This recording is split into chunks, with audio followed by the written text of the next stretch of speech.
So మీకు దివ్యవాణి గారు ఎలా వచ్చింది మీకు అది? ఇట్స్ అఫ్ కోర్స్ నాకు చాలా ఇష్టమైన సినిమా బికాస్ మా సొంత ఫ్యామిలీ మెంబర్స్ తీసిన వెంకటరమణ గారు. ఇప్పటికీ స్వప్న గారు చాలామంది నాతో, నా ముందు ఆర్టిస్టులు, నా తర్వాత ఆర్టిస్టులు, నాతో ఆర్టిస్టులు మీరేం సినిమాలు చేశారంటే పేర్లు చెప్పుకోవాలి, తడుముకోవాలి.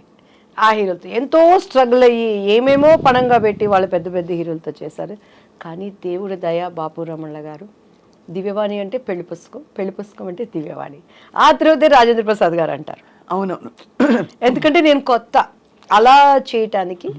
అండ్ అది అసలు నేనైతే సినిమా ఇండస్ట్రీలో అలసిపోయి నేను సినిమా ఇండస్ట్రీకి సెట్గానేమో నిజంగా వెళ్ళిపోయి పెళ్లి చేసేసుకొని అంట్లు తోముకుంటాను, ఏదో ఒకటి చేసుకుంటా ఉండొచ్చు. మా బావ ఉండేవాడు, మా అత్తయ్య గారు అబ్బాయి, నేను పెళ్లి చేసేసుకుంటాను, నన్ను పంపించేయండి అన్న టైంలో బాపు గారి దగ్గర నుంచి కాల్ వచ్చింది. ఇట్లా బాపు గారు చూస్తారంటే ఈయన కూడా అంతే, అందరూ డైరెక్టర్ లాగానే ఉంటారు, వేవేవో మాట్లాడతారు, నేను అలా ఉండను అంటాను. ఇంటికి వచ్చినాక మా అమ్మ ఇండైరెక్ట్గా తిడుతుంది, డైరెక్ట్గా తిడితే మళ్ళీ నన్ను భరించలేరు ఎవరు, ఇండైరెక్ట్గా తిడుతుంది.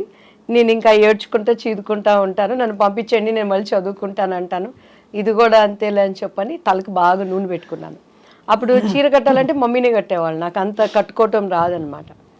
సో బాపు గారి దగ్గరికి వెళ్ళినప్పుడు తలకి లక్ ఏంటంటే ఆ రోజు తలస్నానం చేయలేదు, తలకు నూనె పెట్టుకున్నాను. ఆ హోమ్లీ కావాలనేది నాకు తెలీదు. మీకు ఇక మీరు మన రమణ గారి ఫ్యామిలీ అని అంటే మీకు తెలుసు కదా, బాపు గారి రూమ్ పైన పెద్ద రూమ్, అన్ని పుస్తకాలు, చిన్న ఆయనగా ఆయన కూర్చొని బొమ్మలు గీసుకుంటున్నారు.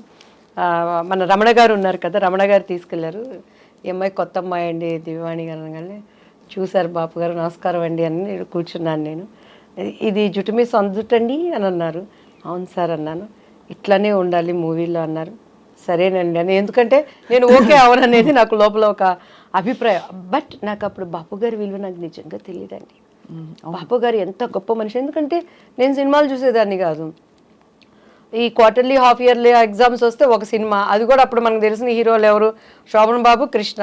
మా అన్నయ్య ఏమో కృష్ణ ఫ్యాన్స్, మేమేమో శోభన్ బాబు ఫ్యాన్స్. ఈ రెండు సినిమాలు అంటేనే ఇంట్లో అడుక్కుంటే కానీ పంపించండు మా నాన్నగారు. అట్లా నేను పెరిగిన దాన్ని.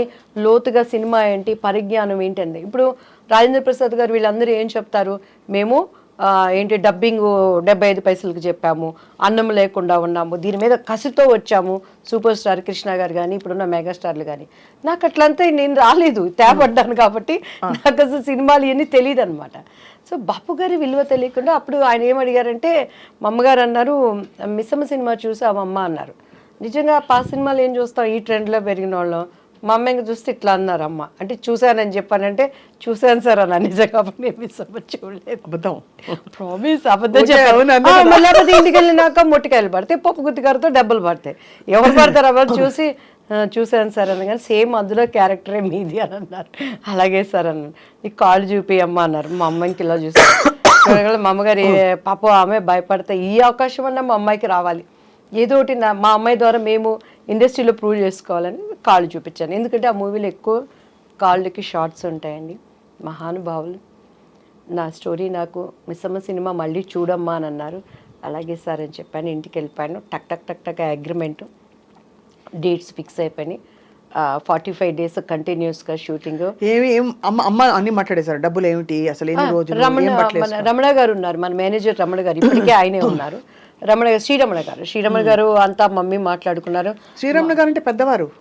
నో ఇప్పుడు ముళ్ళపూడి వెంకటరమణ గారు, బాపు గారు, శ్రీరమణ గారు ఈజ్ ద ఇంకా పర్మనెంట్ కుటుంబ సభ్యులు. అవును, ఆయన అదే శ్రీరమణ గారు అంటే ఆయనే కదా. శ్రీరమణ గారు అంతా మాకు మమ్మీతో మాట్లాడారండి. నెక్స్ట్ డే ఆంధ్రజ్యోతి, ఈనాడు బాపు బొమ్మ దివ్యవాణి అని వచ్చింది. ఫస్ట్ ఫోన్ మా ఇంటికి వచ్చింది. అప్పుడే మారిందా మీ పేరు? దివ్యవాణి అప్పుడు మారలేదు కదా, అంతకు ముందే ముందే మారిపోయింది. అంటే నాకు ఫస్ట్ నేను చేసినప్పుడు డాన్స్ రాజా డాన్స్ అని చేశాను. అనుకోకుండా మొన్న వినోద్ రాజా అని బెంగళూరు ఒక ప్రైవేట్ మీటింగ్కి వెళ్ళినప్పుడు కలిశానండి. దాంట్లో అప్పట్లో చిరంజీవి గారు సిడీ తెప్పించుకొని చూసారు ఆ అబ్బాయి డాన్స్కి. లీలావతి గారి కొడుకు కన్నడ రాజ్ కుమార్ గారు. సో ఆ టైంలో నాకు దివ్య అని పేరు పెట్టింది ద్వారకేష్ గారు. ఆయన భవ్య అని ఒక అమ్మాయిని పరిచయం చేశారు. సో దివ్య అని ఆయన పెట్టారు. మమ్మీకి వాణి అంటే ఇష్టం, దివ్యవాణి అలా అయిపోయింది.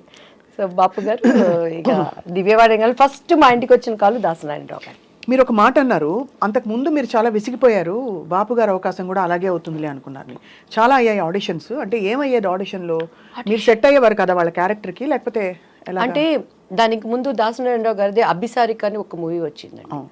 అప్పుడు మేము పద్మాంటి దగ్గరికి వెళ్ళి, మమ్మీ తెనాలి, మాకు తెలిసిన ఒక మమ్మీ వాళ్ళ క్లాస్మేట్ పద్మాంటికి మంచి క్లోజ్, మంచి వాళ్ళండి తెనాలి పిల్లలు, చాలా వాళ్ళు కష్టపడుతున్నారు ఇండస్ట్రీలో అని అంటే పద్మాంటి రిఫర్ చేసి దాసరి అంకుల్ దగ్గరికి వెళ్ళాను. సవేరా హోటల్లో అప్పుడు వీళ్ళకి పాముగురు వీటిల్లో జరుగుతూ ఉండే స్టోరీ డిస్కషన్స్ అవన్నీ. ఏం చేస్తారు, మాట్లాడేవాళ్ళు, కింద నుంచి పెద్ద చూసారు, ఒడ్డు పొడుగు బాగుంది అమ్మాయి అనేవాళ్ళు, స్టోరీ మంచి క్యారెక్టర్ అండి అనేవాళ్ళు, కొంచెం మీరు బయట కూర్చోండి అమ్మాయితో మాట్లాడతాం అనేవాళ్ళు. మా అమ్మాయికి ఇటు చూసేదాన్ని నేను, ఇంకంతే. ఇంక మా అమ్మగారు బయటకు వెళ్తాను అని అంటే అల్లిచ్చేదాన్ని కాదు. సో ఆ లోపల వాళ్ళ భావన ఏంటనే అర్థమయ్యి అర్థం కాని వయసు నాది అప్పుడు. సో అలా ఇక మా అమ్మగారు నన్ను వదిలిపెట్టేవాళ్ళు కాదు. మొన్న కూడా చౌదరి గారు అని చెప్పని ఒక ఆయన ప్రొడ్యూసర్ కలిసారండి. అప్పుడు అర్జున్ సర్జాతో ఒక మూవీ చేయాల్సింది, శారదాంటి మెయిన్ క్యారెక్టర్ అందులో. అంతా డేట్స్ వరకు వచ్చింది, అంతా ఓకే అన్నారు, క్యారెక్టర్ మిస్ అయిపోయింది. కాదు అంటే అంత ఓపెన్గా మిస్బిహేవ్ చేసేవారా? నా దగ్గర మిస్బిహేవ్ చేసి నా దగ్గర బతికి బట్ట కడతాడండి వాడు ఎవడైనా. అదే అందుకని అడుగుతున్నా. ఎందుకంటే ఇప్పుడు జీలో అప్పుడు ఉండేది. అదే అదే మీరు బోల్డ్గా కనిపిస్తున్నారు చాలా, బట్ ఎలా మీకు అర్థమైపోయేది వాళ్ళ మనసులో ఏమిటని? అంటే మా మమ్మీతో మాట్లాడేవాళ్ళు. మా మమ్మీ అమ్మాయి చిన్నపిల్లండి, తను ఫ్రెండ్లీగా మంచి ఆర్టిస్ట్ అండి, మా అమ్మాయిలో టాలెంట్ ఉందండి అని అలా అనేవాళ్ళు. ఇంటికి వచ్చినాక డిస్కషన్ జరుగుతుంది కదా, నన్ను బాగా రెచ్చగొట్టేది మా అక్క అయితే, చూడు నువ్వు చేయాల్సిన క్యారెక్టర్ అమ్మాయి చేసింది చూసుకుంటే, నా చేసుకొని నాకేంది, నేను ఎప్పుడు ఏ క్యారెక్టర్ పోయిందని ఏడ్చింది లేదండి. ఈవెన్ దో మిస్టర్ బెళ్ళానికి కూడా బాపు గారు, రమణన్ల గారు, రాజేంద్ర ప్రసాద్ గారికి ఇప్పుడు ఒక మనసు ఉంది, మన ప్రతి ఒక్కరికి ఒక అంతరాత్మ అనేది ఉంటుంది. ఈవెన్ ఆమెనికి కూడాను వాళ్ళ గుండె మీద చేసుకుంటే మినిమం మ్యాక్సిమం ఎక్స్ట్రీమ్ ఈ క్యారెక్టర్ అమ్మాయి అయితే బాగుంటుందని చెప్పని ఎంత ప్రయత్నం చేశారు, ఎంత ప్రయత్నం చేశారు. నేను ఆయనకి సారీ కూడా చెప్పాను, రాజేంద్ర ప్రసాద్ నా భవిష్యత్తును గురించి జరిగిన విషయాలన్నీ ఆయనకి చెప్పాము, ఏం లేదు ప్రాబ్లం. ఆయన వేరే ఆలోచనలో ఉండేవాళ్ళు, మేము అది అంటే ఇప్పుడు అప్రమత్వం, ఈజ్ గుడ్ ఆర్టిస్ట్ కానీ ఆ క్యారెక్టరు నాకు ఆమెని ఒకరోజు ఫ్లైట్లో కలిసినప్పుడు నాతో చెప్పింది, దివ్యవాణి గారు 1000 సార్లు నాకు ఆ డెక్లో, అప్పుడు సీడీలు డెక్లు ఉండేవి, చూపించి ఇలానే కావాలని చెప్పేవాళ్ళు. మరి ఎందుకు మిస్ అయిపోయారు మీరు? చేయలేదు, ఒప్పుకోలేదు. ఒప్పుకోలేదా? రాజేంద్ర ప్రసాద్ గారు అండ్ ఆయన ప్రొడ్యూసర్ ఆయన చేత పార్థసారథి గారు సంథింగ్ ఏదో పేరు ఉన్నాడు. సో అలా.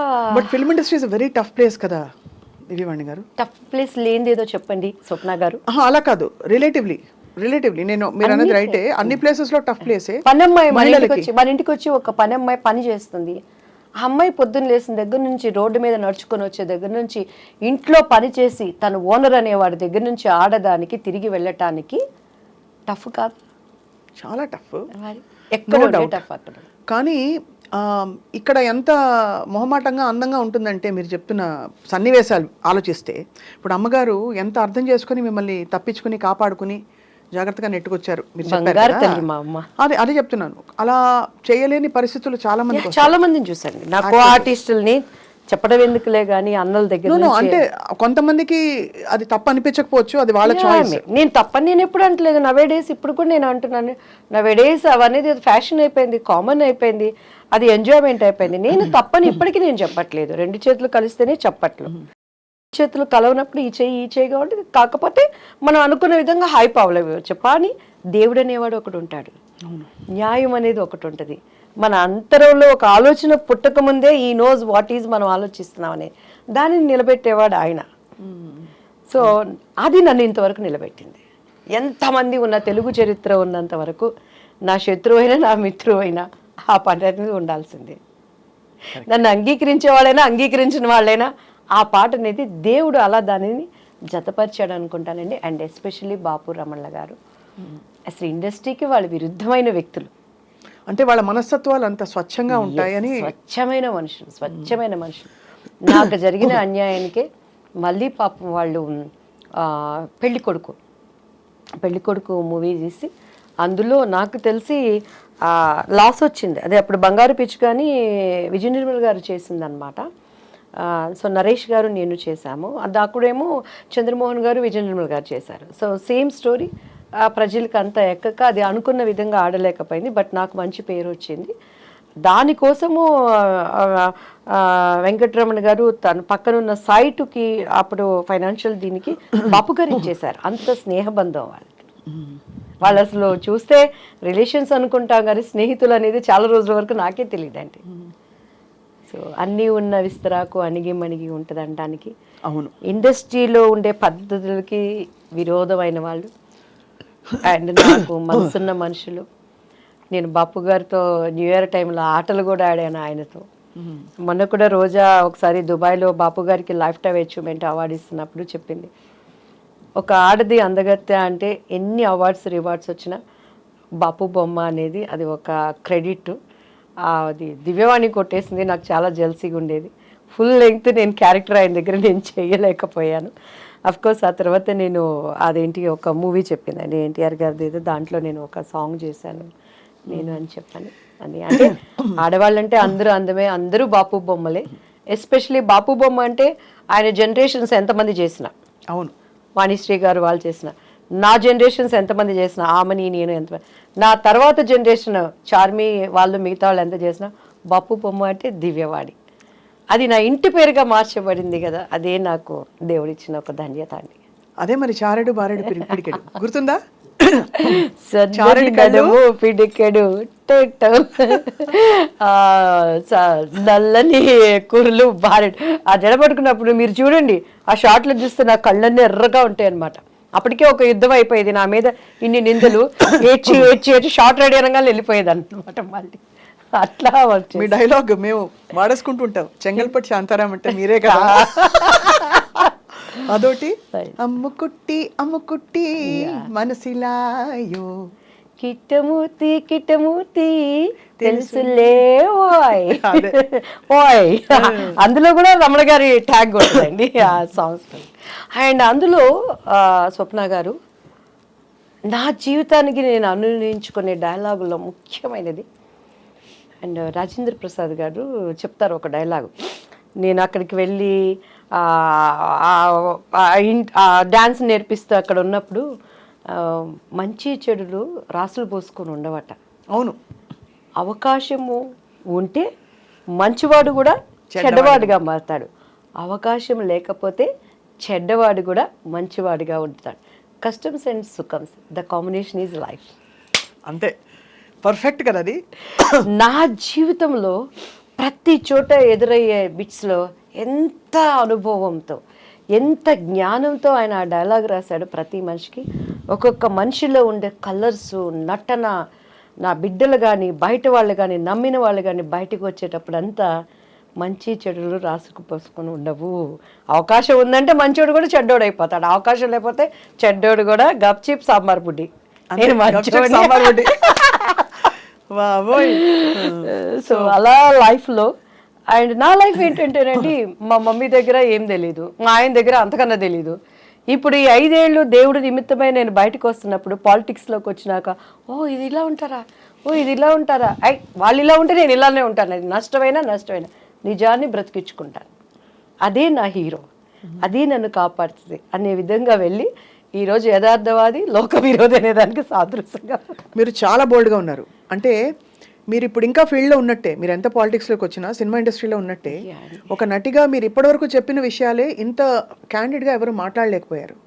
అయ్యో, అంటే అది మీ ధైర్యానికి నిజంగా జోహార్లు. లేదు అలా కాదు అనేది, అంటే మీరేమి ఎవరిని దూషించలేదు, మీ పరిస్థితులు మీరు చెప్పారు, అది చాలా పెద్ద విషయం. కానీ ఆ తర్వాత కూడా మీరు ఎదురవుతూ ఉండిందండి, అంటే కష్టం. ఇప్పుడు మనకి కొన్ని గీతలు మనం గీసుకుంటాం, మనకి ఇలాంటి కాస్ట్యూమ్స్ వేసుకోను, ఈ ప్రవర్తన నాకు నచ్చదు అని. ఆ గీతలలో ఉండడం వల్ల ఇంకా తర్వాత కూడా మీరు అవకాశాలు కోల్పోయారా, లేకపోతే చాలా కోల్పోయాను? మిస్టర్ పెళ్ళాం ఒకటేనా? చాలా ఆమె సినిమా నేను చేయాల్సింది ఈవీవి గారిది, అండ్ నాకు అడ్వాన్స్ కూడా ఇచ్చేసారు, వెనక్కి వెళ్ళిపోయాను. గరానా మొగుళ్ళో వాణి విశ్వనాథ్ క్యారెక్టర్ నేను చేయాల్సింది, దానిని మిస్ అయిపోయాను. మిస్ అయిపోవడం అంటే they just come and tell you know, ఇంకా అంతే. ఇక ప్రాబ్లమ్స్ అది ఎవరన్నా అనుకోండి, డైరెక్టర్లు అనుకోండి, హీరోలు అనుకోండి, మేబీ వాళ్ళ దానికి ముందు మీకేమైనా డైరెక్ట్ ఇండికేషన్ వచ్చేదా దట్ ఏదో ఎక్స్పెక్ట్ చేస్తున్నారు వీళ్ళని? 100% వచ్చేది. మమ్మీ వాళ్ళకి అంత ధైర్యం చేసేవాళ్ళు కాదు నా దగ్గర, పాప ఏమీ నన్ను అయితే ఇబ్బంది పెట్టేవాళ్ళు కాదండి.